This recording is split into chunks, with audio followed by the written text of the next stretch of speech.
இவங்க வந்துட்டு இவ்வளோ நாள் படம் பண்ணலனாலுமே இப்போ கண்டிப்பாக உங்ககிட்ட ஒரு நல்ல கதையாக இருக்கும், அது நம்ம பண்ணலாம் அப்படின்னு நீங்கள் ஃபஸ்ட்டு நம்புகிற விஷயம் எப்படி?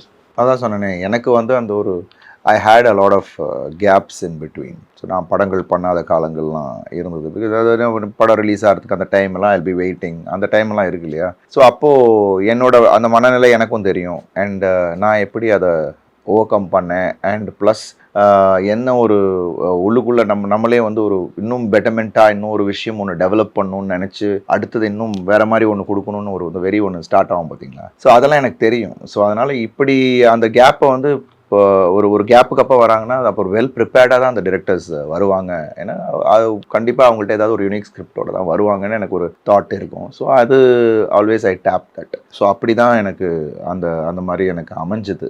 ஏன்னா இப்போ இண்டஸ்ட்ரியில் ஒர்க் பண்ணிகிட்டு இருக்கும் போது அந்த ஒரு ஸ்பேஸ் கிடைக்குதுன்னா அதை கரெக்டாக யூஸ் பண்ணணும். அதை வந்து இப்போ அந்த மாதிரி இருக்கிறவங்களும் இப்போ எனக்கு really in fashion about cinema அதை நம்ம மைண்டில் வச்சுட்டு ஒர்க் பண்ணுவாங்கன்னு எனக்கு தெரியும். ஸோ